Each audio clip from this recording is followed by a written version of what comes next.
అయ్యో దేవుడా! అయ్యో అయ్యగారు, ఆదిత్య గారు, గోపి గారు అందరూ రండి, హారం కింద పడిపోయింది.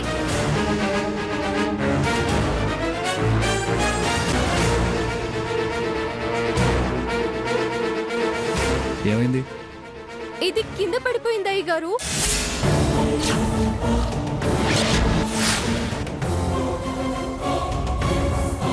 ఇలా ఇవ్వు.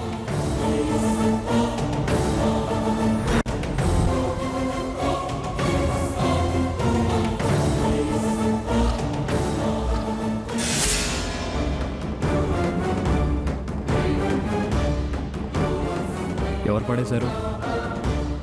చంద్రలేఖ చేతిలోంచి. మమ్మీ నువ్వు పడేసి నా పేరు చెప్తావు. అందరి కళ్ళు దీని మీదే, అందుకే కింద పడింది.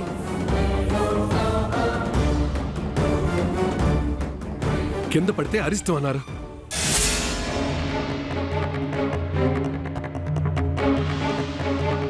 ఏం జరుగుతుందో ఏమో.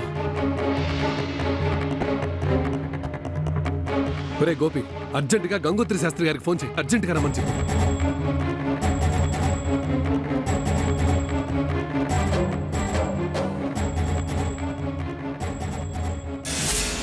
అది డూప్లికేట్ అని తెలియక అరిష్టం అనుకుంటున్నారు.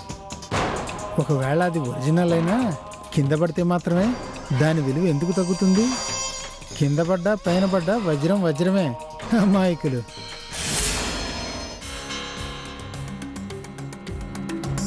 ఏంటి అలాగే చూస్తున్నావు దాని వంక? ఏమైంది? లింక్ ఏదో ఊడినట్టుంది.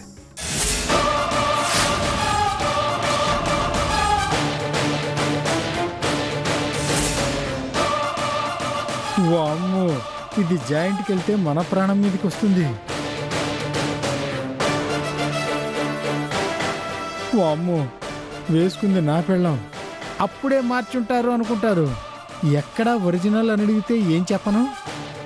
అప్పుడు నా లింకులు తెగుతాయి, నా జాయింట్లు కదులుతాయి. ఏ భగవాన్, నువ్వే రక్షించాలి. ఏంటి అలా ఉన్నావు? బావగారు అరిష్టం అంటున్నారు కదా, ఆ షాక్లో ఉండిపోయాను అనమాట. ఓహో, అలాగేనండి. అలాగే. ఏమన్నారా శాస్త్రి గారు?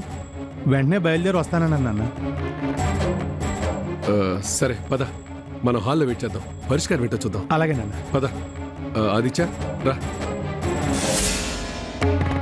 పదండి.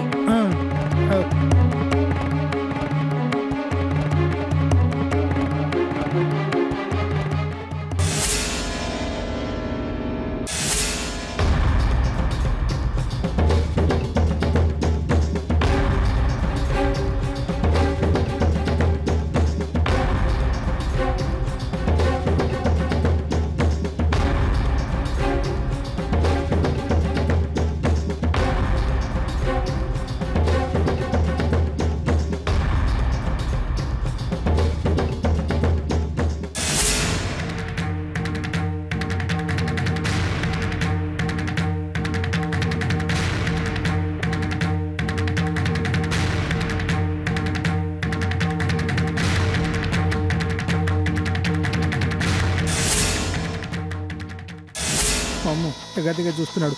నకిలీనా కానీ చెప్పేస్తాడేమో. చూసి చూసి ఏం చెప్తారో ఏమిటో శాస్త్రి గారు. ఈయన బ్రాహ్మడే కానీ విశ్వబ్రాహ్మడు కాదుగా. అది నకిలీదన్న విషయం ఈయనకెలా తెలుస్తుంది? వర్మ గారు,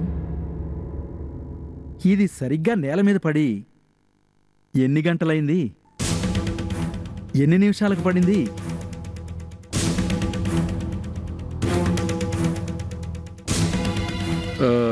అంత వివరంగా చెప్పలేం కానీ సుమారు 3 గంటల 45 నిమిషాలకి. చాలండి, ఆ మాత్రం అందిస్తే చాలు.